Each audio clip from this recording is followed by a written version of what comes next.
नमस्कार, गांव देहात में आप सभी का स्वागत है। हम लोग सुल्तानपुर जनपद में मौजूद हैं। श्री राम कथा का आम जनमानस में भारतीय समाज में एक अलग स्थान है। ऐसा कहा जाता है, ऐसा है भी कि श्री राम कथा के माध्यम से जीवन जीने का एक संदेश मिलता है।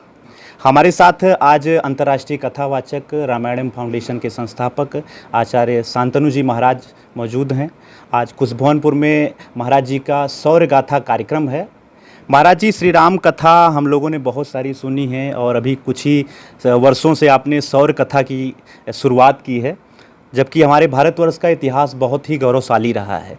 ऐसी क्या आवश्यकता पड़ गई कि शौर्य कथा को भी आम जनमानस में पहुंचाने का कार्य किया जा रहा है? जय सिया राम। वास्तव में यही आवश्यकता पड़ गई कि इस देश में दुर्भाग्य से भगवान कुश की धरती को सुल्तानपुर नाम से जाना जाता है, प्रयागराज की धरती को इलाहाबाद के नाम से जाना जाता है, भगवान राम की धरती श्रीधाम अयोध्या को फैजाबाद के नाम से जाना जाता है। ऐसे विभिन्न बर्बर आक्रांताओं के कारण जो हमारे धर्म को कुचलने का काम किया गया, वह तो उसकी पुनरावृत्ति ना हो और हमारा जो गौरवशाली इतिहास रहा है, हमारी जो सनातन परंपरा रहा है, उसके अनुरूप पुनः हम अपने मान बिंदुओं पर, अपने तीर्थों पर, अपनी भाषा पर स्थापित हो सकें, हम बोध कर सकें कि हम कौन थे। वयम अमृतस्य पुत्राः, हमारी घोषणा है ऋषियों की कि हम अमृत के पुत्र हैं। तो वो क्या हो गए? कहीं हम अपनी शक्ति तो नहीं भूल बैठे, कहीं हम अपना गौरवशाली इतिहास, जाजल्यमान इतिहास कहीं भूल तो नहीं बैठे, कहीं राणा शिवाजी की कथाएं घरों में गाना तो बंद नहीं हो गई, कहीं हमारे हीरो आइडियल कहीं हमारे बदल तो नहीं गए। भगत सिंह, सुखदेव, राजगुरु, गुरुदेव और गुरु गोविंद सिंह के पुत्रों का बलिदान यह देश व आने वाली पीढ़ियां व वर्तमान पीढ़ी क्या स्मरण कर पा रही है? ऐसे अनेक विषयों को ध्यान में रखते हुए ये शौर्य गाथा का गायन प्रारंभ हुआ है, ताकि हमारी शूरता, हमारी वीरता, हमारा पराक्रम पुनः जागृत हो और पुनः एक दिव्य भव्य भारत माता का चित्र पूरी दुनिया के सामने प्रकट हो सके। महाराज जी, श्री राम कथा के बारे में भी हमने चर्चा किया। आम जनमानस में जीवन जीने की प्रेरणा वहाँ से मिलती है।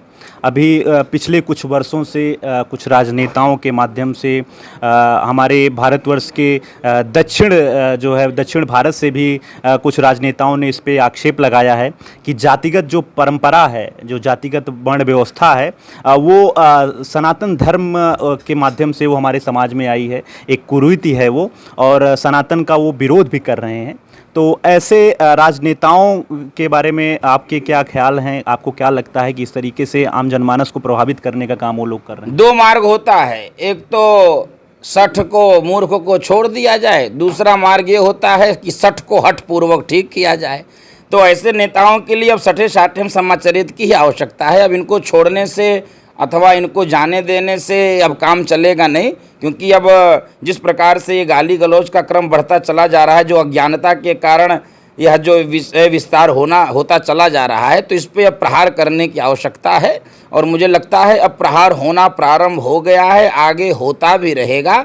जहाँ तक जाति का विषय है, जाति हिंदू समाज में कभी नहीं थी, और जाति थी भी तो वह एक व्यवस्था के रूप में थी, जिसको वर्ण व्यवस्था के रूप में जानते हैं। बार बार इस समय देश भर में यह श्लोक, पहले तो शायद न लोग जानते हो, अब सब लोग जान गए हैं कि गीता में एक श्लोक भगवान ने कहा है, चातुर्वर्ण्यम मया सृष्टम गुण कर्म विभाग सह। सारे लोग यह श्लोक जान गए कि जन्मना जायते शूद्र संस्काराद द्विज उच्यते, कि जन्म से सब शूद्र पैदा होते, संस्कारों से वो द्विज हो जाते हैं। वह जात्यांतरण की व्यवस्था हमारे यहाँ अपग्रेडेशन है सनातन धर्म में, दुनिया की किसी भी धर्म मत पंथ में नहीं है, यहाँ तक कि संविधान में भी नहीं है। मैं कोई प्रश्नवाचक चिन्ह नहीं उठा रहा हूँ, लेकिन नहीं है सनातन धर्म में। आप जावाली की कथा पढ़िए, आप वाल्मीकि की कथा पढ़िए, आप व्यास की कथा पढ़िए। अगर वर्तमान जाति को मानने वाले लोग भी क्या नहीं जानते कि किस जाति में है, फिर भी हमारे शीर्ष स्थान पर वह विराजमान है। तो हमारे यहाँ जाति कभी नहीं थी, कर्म के आधार पर, गुण के आधार पर यह व्यवस्था बटी थी।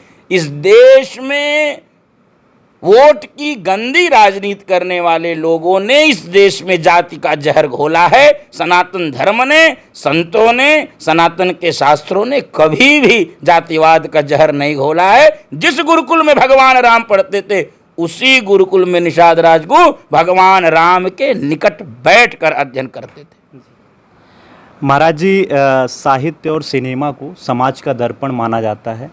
पिछले कुछ वर्षों में हमारे जो महाकाव्य हैं रामायण और महाभारत को लेकर कुछ सिनेमा में जो है कई सारी फिल्में बनी हैं, और पहले जो एक चरित्र सिनेमा के माध्यम से समाज में रामायण का, महाभारत का बनाया गया था, अब उसमें परिवर्तन आया है।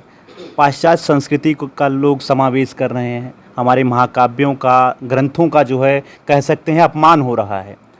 इस प्रकार की प्रभावी जो मानसिकता है बढ़ती जा रही है, इस पर क्या आप कहना चाहते हैं? दो बातें हैं। एक तो जब हमारी पीढ़ी अर्थात सनातनी हिंदू समाज अपने धर्म ग्रंथों का अध्ययन नहीं करेगा, मोटे मोटी उसकी बातों को नहीं जानेगा, तो व्यक्ति कुछ भी बोल देगा, कुछ भी दिखा देगा, कुछ भी कह देगा, और हम स्वीकार इसलिए कर लेंगे क्योंकि हमको मूल विषय का ज्ञान नहीं है। इसलिए प्रथम आवश्यकता है हमको मूल विषय का ज्ञान होना। हम भगवान राम को किस मर्यादा के रूप में रखते हैं, भगवान कृष्ण को किस रूप में देखते हैं, जगत जननी माँ भगवती सीता को किस रूप में देखते हैं। सिनेमा के लोगों को पैसा कमाना है, यह देश के लोग कब समझ पाएंगे? सिनेमा अब समाज का दर्पण नहीं रही है, यह कठोर सत्य है, कटु सत्य है, इसको स्वीकार करना पड़ेगा। नहीं तो इस देश में अश्लील कपड़ों में मां जानकी को कभी भी सिनेमा में नहीं दिखाया जा सकता था। लेकिन मैं बिना सिनेमा का नाम लिए हुए दर्शकों को बताना चाहता हूं कि वह दिखाया गया, और उसके लिए तर्क भी प्रस्तुत किया गया कि जनरेशन के हिसाब से रामायण को बनाया गया है।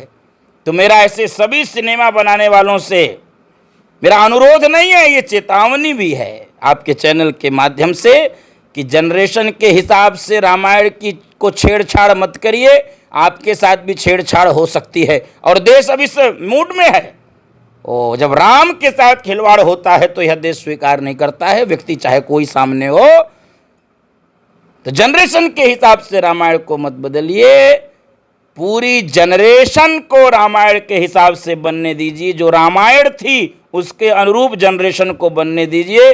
किसी भी प्रकार के नैतिक शिक्षा की, कानूनी शिक्षा की आवश्यकता बंद हो जाएगी जब रामायण के हिसाब से हमारी वर्तमान पीढ़ी सजने और संवरने लगेगी।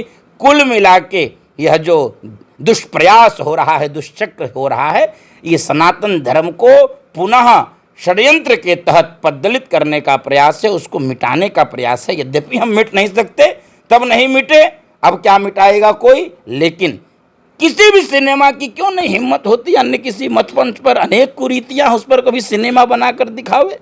हमारी सहिष्णुता धीरे धीरे कायरता, नपुंसकता में न बदल जाए, यह विषय भी सनातन धर्मावलंबियों को स्मरण रखना चाहिए। बहुत बहुत धन्यवाद महाराज जी आपका। आज गांव देहात मुलाकात सीरीज के अंतर्गत हम लोगों ने आचार्य शांतनु जी महाराज से विभिन्न विषयों पर वार्तालाप किया।